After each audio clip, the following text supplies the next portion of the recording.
how do we know it's 1 o'clock? How do we know we keep our clocks in sync? Welcome, Karin and Björn, who will explain this to us. Thank you.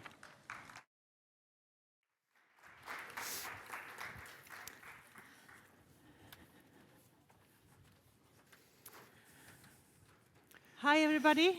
After lunch, second day. The room is a little bit dead, but we'll try to keep your energy up. Yep. My name is Karin Ahl. I'm the technical product lead for time and frequency at Netnod. Yeah, my name is Björn Strömgård. I'm the commercial product owner at Netnod, work within the sales and marketing and product department. So we're here to give you an overview of what we do on time and frequency, and also what kind of services we can deliver for the customers we have, customers in society that don't know that they need time, because they do. So a short introduction first of how we set the system up, how we have the distribution network configured, and then I will go through the products we build upon this network with what Karin is presenting and what we can offer to help keeping time. So, when we talk about our products and the business areas we have at Netnod, we usually mention time as one of the youngest childs in the family. But that said, 1997 was actually the year when we started to distribute NTP. We set up our own NTP server based on rubidium clocks. So it's actually something that we've done for quite some time.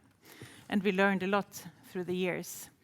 And it took until 2014 before we established the distribution network that we have today, that we are speaking about today. And we have several milestones, of course, but one of the most important ones is 2020, when the NTS standard became an RFC. You will hear a lot more about NTS after us, the last session, where Christer is coming to present to you the most important bits and pieces around NTS, how the usage is developing, because it's really developing fast right now, and what it's good for. So before 2014, there were lots of work being done. We had to discuss not only with ourselves, but also with the regulator, PTS, with the government and other institutes, such as RISE, before we ended up in something strategic to do. And we looked at the whole society. There were a pre-study being done. And the conclusions was that citizens and critical community services were really dependent on electronic communications. And electronic communications as such is dependent on robust and secure time and frequency. And the time and frequency available at the time was only based on GNSS, or different GPS signals. So something had to be done. And given those factors, and that we had to build something covering the whole country, not only parts of it, it was quite a big task. It demands both heavy investments and lots of knowledge.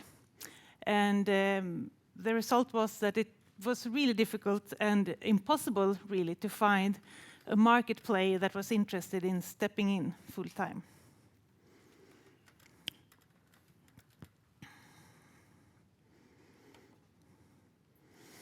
So, a system without GNSS dependency was the only solution when we stepped into it and when we committed to building it up and how to receive the funding. It had to be a technical separated system from GNSS. And it had to be robust and available in the whole country.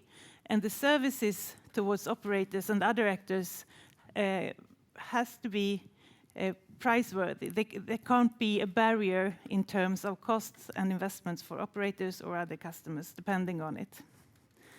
And also, as it's financed publicly, we also have to have a transparency between us and the government and PTS, the regulator.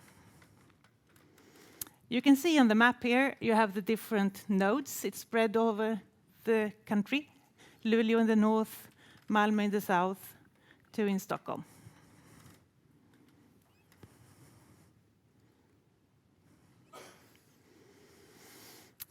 I think this picture is important to show because it's very clear how it's set up. You can see the different roles. We have PTS as a funding partner, the regulating partner. We have RISE as a time lab and knowledge partner, and Netnod as a distributor. So the funding comes from the Fund for Electronic Communication, Robust Electronic Communication. It's 50% from the government, matched by funding from the operators, and it's divided between different projects such as time and frequency, redundancy, fiber routes, emergency power, etc. So not only time and frequency, but lots of other technically improving projects. I know that you will listen more to Fredrik later on when he discusses how they could motivate to finance time and frequency and the project long-term wise as they do. And a long-term commitment and a long-term investment is important when you look at this kind of projects. It takes lots of time to establish it. It takes lots of time to get it implemented as a business area, and the services needs to be implemented for a long term as well. Given that, using SGEI is a possibility for them not to go into a procurement process, which takes both time, it takes lots of investments as well, and evaluating, ending up in a solution you don't really know in beforehand. So this also gives us the predictability in the long-term view on the project. So a few success factors when we look at this. Definitely the cooperation and the transparency between us, RISE and PTS. We talk on regular basis on new projects, on strategies, on how we view it in a long-term way. And we really need to have the same approach to it. Otherwise, there will be big problems and big demands to change and to adapt in new technologies as such. So it's really a good forum for us to develop it further and to have this exchange in knowledge. We also work with really dedicated resources. I'm sure you met many of them here today during these days. But it's really hard to work or try to find the right people who know much about time, who wants to work in time and frequency. We talk about it at the office quite often, how to find these competence. So it's something that we are really active within, and we try to find new ways to grow. And as I said before, the services we deliver needs to be quality assured, and they also need to have the right pricing, so they are not an entry barrier for the operators to use it. And we have today one of the most advanced and secure time distributions infrastructures in the world.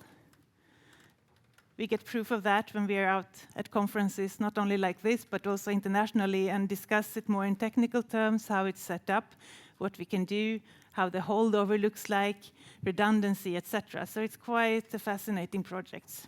And it's also, as you will hear more about later on, a really good example of private and public cooperation between us and authorities. And we're really happy to be able to stand here on stage and also talk about the services that could benefit organizations, not only operators, but different sectors in society, like energy, investment sectors, financial sectors, industry sectors, automotive sectors, and a lot more. And we have both the commercial side and the non-commercial side. So there is a lot to look at. Before I leave the stage to Björn. I just want to show you the map. As I mentioned before, we have 6 nodes in 5 places throughout Sweden, throughout the coastal line, in secure bunkers, actually. And it's time traceable to UTC, and we both have the free and commercial services with SLAs. Yeah. Yeah. Yes, thank you, Karin.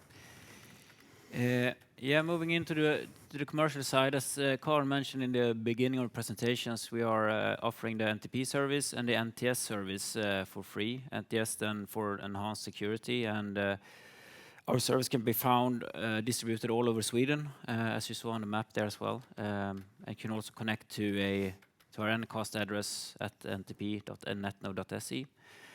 And also, Karin mentioned Krista's talk, the last talk for today, about NTS and the increase in traffic that we have seen, which is very interesting. Don't miss it. And also, he will address more deep dive into NTP. On our premium tier, so to say, which are the services we offer to more premium customers, depending on the need from the customer. Also, we have 3 flavors. We have the P2P, we have time direct, and we have time remote. I will go into this in more detail, each service, and as mentioned, depending on customer needs, it trickles out which one is best suitable for their needs and how to support their businesses as well. With a P2P service, we deliver the time over a dedicated fiber, which generates extremely high accuracy and is also a predictable way of delivery it, so we can guarantee this high accuracy. And it connects to one of our or several of our clock nodes spread out over Sweden. And as Karin mentioned as well, they're hosted in bunkers at 5 locations. And we also have redundant options. Customers using this one is operators. We have in finance sector as well, utilizing this need for very high accuracy, as mentioned.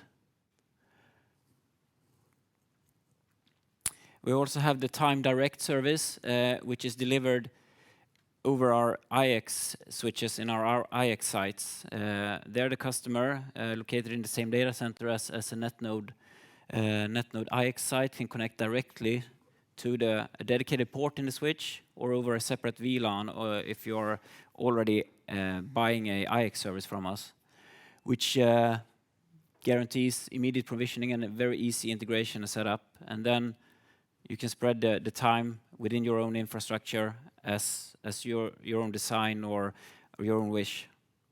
The time here is just like if you're in the same data center, just cross-connect away, so very easy to set up.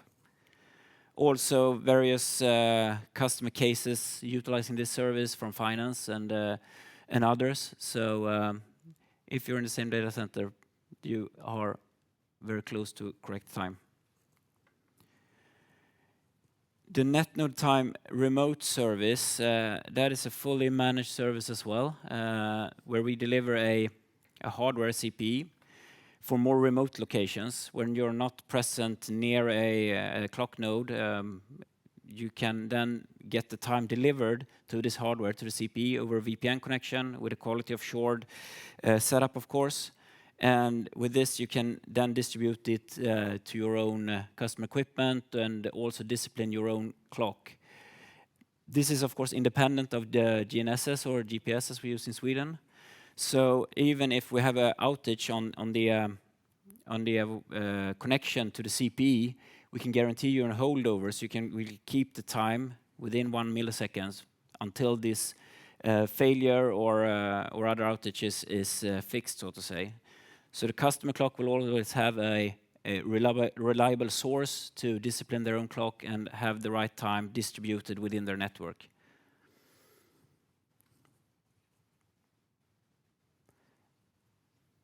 I run through this really quickly, I imagine now. This is my last slide. Just a quick look at our clock nodes, which Karin talked about in the bunkers. We have dual nodes with all the critical equipment duplicated for redundancy. We have 2 times cesium clocks. We have dedicated battery backup in case of power outages for all time components. We also have all the stuff is built on off-the-shelf products. Most of the stuff, I should say, not all. Most of the stuff is built on off-the-shelf products, which makes it easy to replace or renew components in the setup.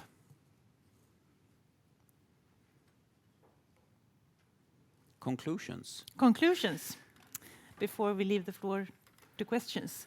Well, as we mentioned, we have done this since 1997 in baby steps, doing NTP service, but it takes time. It takes lots of time. And I think we only started. It feels like we are scratching the surface right now and finding our way. We talk to the customers, we talk to industries, and learn more about what you need and what you want. So I think we need to give it even more time. And establishing... you're even more time. Easy to joke about that. And I think we can't stress it enough, but establishing this kind of distribution network nationwide takes a lot of knowledge. It takes a lot of cooperation between, like RISE, who can help us with the research, from the industry who do the hardware, and the knowledge we have in distribution. It takes quite some commitment and lots of investments, and it needs to be a long-term project that we look into 10 to 20 years to do it really good. And the private-public partnership and cooperation is a huge success factor that gives us this long perspective. Otherwise, it would have been a very difficult task, I think, to motivate it within a company to do these investments year over year. And also, we've been talking to a lot of customers during the years regarding time and the need for time. And we see, of course, now with everything happening in the world, an even more increase of the demand for it. But it's like it says here in the presentation, it doesn't always know, the customer doesn't always know what they want or what they need. They know that time is important, but then we have a job to do, and we can, with the help of our experts, we can help out to define those needs and deliver the product you need. And that also then concludes the last bullet point there, that we need to listen to different needs and sectors. As Karin mentioned, we have industry sector, finance, operators everywhere, and everybody have some kind of time need, so to say. And yeah, we see a lot of increased interest, which is really, really good. And then we see that the need for robust and secure time is something that is on the agenda.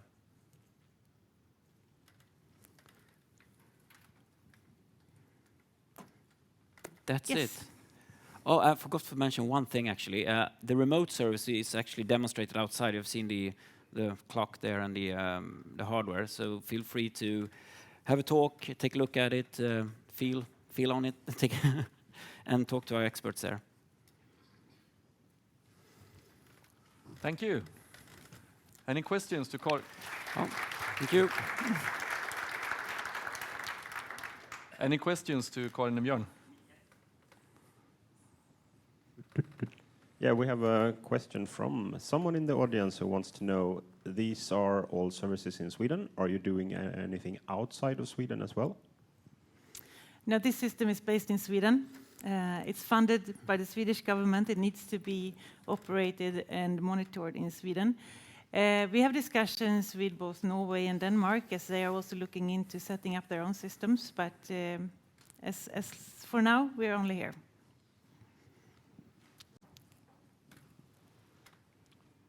Okay. Thank you, Karin and Björn. Thank you.